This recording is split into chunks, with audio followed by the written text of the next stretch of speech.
नमस्कार प्रिय साथियों, मैं मानस मिश्रा आप सभी का स्वागत है सीयूईटी पाठशाला में। और हिंदी का महाकुंभ जैसा कि आप सभी देख रहे हैं सामने, प्रकाश 2025 बैच आपके सामने आ चुका है। बीएचयू पाठशाला के ऐप पर है ये चीज़ अवेलेबल, और बीएचयू पाठशाला के यूट्यूब चैनल पर भी आप इसको देख सकते हैं, मेरे वीडियोस को। हिंदी सीयूईटी पीजी जो भी हिंदी के प्रवेश परीक्षा के तैयारी करना चाहते हैं और सीयूईटी 2025 क्रैक करना चाहते हैं, तो वो मेरे प्रकाश 2025 बैच से जुड़ सकते हैं। इसके साथ ही जेएनयू, बीएचयू, टीयू और अदर जितनी भी सेंट्रल यूनिवर्सिटीज़ हैं, वहाँ पे यदि आपको एडमिशन चाहिए तो आप सीयूईटी पीजी हिंदी और अन्य विषयों के लिए यदि आप चाहते हैं तो बीएचयू पाठशाला ऐप पर जाइए, वहाँ पे आपको एक्सेस मिल जाएगा। और नीचे कमेंट सेक्शन में आपको लिंक दिया गया है, वहाँ से जाकर आप बीएचयू पाठशाला के ऐप पर जाकर मेरी वीडियोस फ्री ऑफ कॉस्ट में देख सकते हैं। कुछ वीडियोस फ्री हैं और पेड क्लास में जो मैंने एनालाइज किया है वीडियो का, और जो पिछले विगत वर्षों के प्रश्न पत्र हैं उनको एनालाइज करके मैंने जो वीडियोस बनाए हैं उस पर आधारित जो भी क्लासेस हैं वहाँ पर आपको मिल जाएंगे। कुछ कोर्स पेड रहेंगे, कुछ आपके फ्री रहेंगे, तो जो भी बच्चे फ्री में देखना चाहते हैं वो यूट्यूब पर देख सकते हैं। और जो भी मेरी क्लासेस पेड हैं वो बीएचयू पाठशाला पर हैं, अपडेटेड है, पूरी नए पैटर्न पर आधारित हैं। पहले प्रश्न हमारे 100 प्रश्न पूछे जाते थे, अब 75 क्वेश्चन हैं, तो उसी के आधार पर क्लास भी बनाई गई है। आज की इस क्लास में हम डिस्कस करेंगे कि जो हिंदी का पाठ्यक्रम है इस हिंदी के महाकुंभ में, क्योंकि इस पाठ्यक्रम बहुत ज़्यादा हो जाता है और हम लोग को सिलेक्टेड चीज़ें पढ़नी है, क्या छोड़ें क्या पढ़ें ये भी हम लोग को ध्यान देना है। सिलेक्टेड चीज़ें पढ़नी है, तो इसलिए हमको ज़्यादा ज़रूरी है कि हिंदी का जो पाठ्यक्रम है हमारा वो एकदम फोकस्ड होना चाहिए, वो आपको याद होना चाहिए, उंगलियों पर रटा होना चाहिए, कितने यूनिट्स हैं, यूनिट्स में क्या क्या पूछा गया है। तो चलिए आज की इस वीडियो में हम लोग पाठ्यक्रम पर चर्चा कर लेते हैं, और सिर्फ पाठ्यक्रम के इस ऊपर के फ्रेमवर्क से आपके 5 से 10 प्रश्न आपके बनते हैं। 5 से 10 प्रश्न बनते हैं, और अभी मैं बताऊंगा किस प्रकार से जो पीवाईक्यूज में पूछे जाते हैं प्रश्न वो पाठ्यक्रम के ऊपर ऊपर से बनते हैं। ठीक है, ये मेरे बारे में कुछ डाटा है। एमए हिंदी 2025 का पाठ्यक्रम कुछ इस प्रकार है। 7 यूनिट्स में डिवाइडेड है सारा पाठ्यक्रम आपका, तो 7 यूनिट्स आपको पढ़नी है। ठीक है, हमारे पास 60 दिन बचे हैं, तो 60 दिन और 60 जो हॉट टॉपिक्स हैं उन हॉट टॉपिक्स को हम लोग कवर करना है। ठीक है, बिना देरी के, और हम लोग आराम से इसके 2 बार तक रिवीजन कर सकते हैं। देखिए, पहला टॉपिक दिया गया है हिंदी साहित्य का काल विभाजन और नामकरण। जब भी हम काल विभाजन और नामकरण की बात आती है तो काल विभाजन सबसे बड़ा जटिल प्रश्न है कि काल विभाजन किसने कैसे किया, शुक्ल जी ने कैसे किया, और नामवर सिंह तो बहुत बाद में है।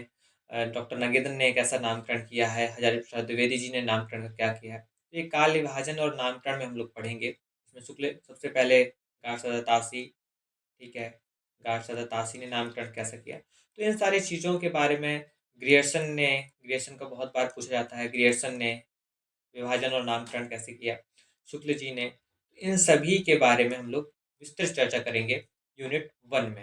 ठीक है, यूनिट 2 में हिंदी साहित्य का इतिहास है। हिंदी साहित्य के इतिहास को यदि देखें हम लोग तो आदिकाल से आधुनिक काल तक है, यानी कि आदिकाल बहुत सारे विद्वान मानते हैं 7वीं सदी, 8वीं सदी, काफ़ी विद्वान 10वीं सदी मानते हैं। तो ये आदिकाल से लेकर और आधुनिक काल तक। आधुनिक काल कब से माना गया है, तो आधुनिक काल हमारा 19वीं सदी। ठीक है, तो यहाँ से यानी कि हम कह सकते हैं 7वीं से 8वीं सदी से लेकर और 19वीं सदी तक का हमको अध्ययन किस में करना है, यूनिट 2 में करना है। ये आपको याद होना चाहिए। इसमें याद क्या क्या करना है, रचनाकार, रचनाएं और प्रवृत्तियाँ। देखिए, यहाँ पर आपको प्रवृत्तियाँ दिख जाएंगी, लेकिन यूनिट 3 में जब आप जाएंगे हिंदी साहित्य की विविध विधाएं एवं रचनाकार, यहाँ पर आपको प्रवृत्तियाँ नहीं देखने को मिलेंगी। क्यों? क्योंकि यहाँ पर संकलन किया गया है सिर्फ। ठीक है, यहाँ पे प्रवृत्तियाँ नहीं दिखाई गई हैं। रचनाकार इतनी रचनाएं हैं, आप देखेंगे कि उपन्यास, कहानी, नाटक, निबंध, आलोचना और अन्य गद्य विधाओं। देखिए, आप देखेंगे कि 1935 40 तक मान देते हैं, 40 तक आपको लिमिटेड रचनाएं देखने को मिलेगी, लेकिन जैसे ही 50 के बाद से 50 के बाद से लगभग हम 200 या 300 उपन्यासकार आपको, नाटककार, कहानीकार मिल जाते हैं। बहुत सारे रचनाकार, उनकी बहुत सारी रचनाएं हैं। तो यहाँ पर हमको अपवर्जन का नियम, मतलब क्या पढ़ना है और क्या नहीं पढ़ना है, तो जो नहीं पढ़ना है उसको हम आउट कर देंगे, जो पढ़ना है उसको इन कर देंगे। ठीक, इसके बाद चौथी यूनिट है हमारी प्रयोजनमूलक हिंदी। प्रयोजनमूलक हिंदी के विविध रूप कि क्या क्या है, साहित्य में हम हिंदी को कैसे प्रयोग करते हैं, या फिर विज्ञान में किस प्रकार से हिंदी को प्रयोग करते हैं, ठीक है, और कार्यालय में किस प्रकार से हिंदी का प्रयोग करते हैं। क्योंकि हम हिंदी का दो प्रकार से प्रयोग करते हैं। कैसे? पहला तो होता है व्यवहारिक। पहला क्या हो गया आपका? व्यवहारिक हो गया। और दूसरा हो गया, दूसरा राजकाज या कार्यालयी भाषा। तो इसका दो प्रकार से किस किस प्रकार से प्रयोग किया जा सकता है, तो उसको हम पढ़ेंगे प्रयोजनमूलक हिंदी में। आगे हम लोग देख लेते हैं जनसंचार माध्यमों में हिंदी, खासतौर से समाचार पत्र और हिंदी। क्योंकि समाचार पत्र में आजकल जो भाषा है हिंदी, हिंदी में बहुत सारे बदलाव भी आए हैं। जैसे एक बदलाव आया है कि पूर्ण विराम की जगह अब फुल स्टॉप लगाने लगे हैं। एक बदलाव तो हमको ये देखने को मिला है। दूसरा है कि आधा ना लिखने की बजाय लोग अब बिंदी लगाना ज़्यादा उचित समझते हैं। तो कुछ बदलाव जनसंचार माध्यमों में हिंदी, क्या इसका बदलाव क्यों है? इसका एक बड़ा कारण है क्योंकि जो हम जब बिंदी रखते हैं तो इसमें स्याही कम खर्च होती है, और जब ऐसे पूर्णविराम लगाते हैं तो स्याही ज़्यादा खर्च होती है। तो इस प्रकार से भी हम देख सकते हैं कि मार्केटिंग के स्तर से हिंदी की कितनी उपयोगिता है। समाचार पत्र और हिंदी, विज्ञापन और हिंदी। आजकल हम देखते हैं कि पहले कहा जाता था कि प्रेम की भाषा या प्यार की भाषा हिंदी है और व्यापार की भाषा अंग्रेजी है। किंतु आज क्या है? आज हमको व्यापार की भाषा के तौर पर भी हिंदी को लाना पड़ेगा। इसका बड़ा कारण यह है कि विज्ञापन जो हमारा भारतीय समाज समझता है वो हिंदी में ज़्यादा ज़्यादा अच्छे से समझता है। तो इसलिए हमको हिंदी और विज्ञापन पढ़ना पड़ेगा। रेडियो और टेलीविज़न, रेडियो से लेकर टेलीविज़न तक इतने सारे बदलाव हुए हैं। कंप्यूटर आया, उसमें बहुत सारे बदलाव आए। रेडियो भी एक प्रकार से जनसंचार का माध्यम ही है। यहाँ पे लिखा हुआ है जनसंचार, यानी जनता में किस प्रकार से किसी भी सूचना का आवागमन हो, किसी भी सूचना को पहुँचाना हो, तो किस प्रकार से किया जा सकता है। तो हिंदी के माध्यम से जनसंचार किस प्रकार किया जाए, तो ये हम यूनिट 5 में पढ़ेंगे, ठीक है। यूनिट 6 में क्या है भाई? यूनिट 6 में भारतीय काव्यशास्त्र। अब देखिए भारतीय काव्यशास्त्र, क्योंकि काव्यशास्त्र क्या होता है? काव्यशास्त्र जिस प्रकार शास्त्र क्या होता है, आप पहले शास्त्र को समझिए। शास्त्र होता है कि किसी, शास्त्र यानी विधान, ठीक है, शास्त्र यानी विधान। अब यहाँ काव्य शास्त्र लिखा हुआ है तो यानी कविता का विधान। तो कविता का विधान किसका हो गया? कविता का विधान। कविता का विधान यानी कविता किस प्रकार से लिखी जाए, कविता में क्या क्या होना चाहिए, कविता के लक्षण क्या है, कविता क्यों लिखी जानी चाहिए, कविता कैसी हो,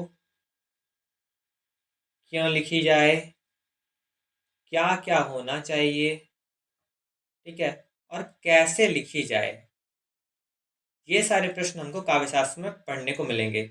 शब्द शक्ति, शब्द शक्ति 3 होती हैं, जैसे अभिधा, लक्षणा, व्यंजना, काव्य हेतु, काव्य प्रयोजन और काव्य लक्षण।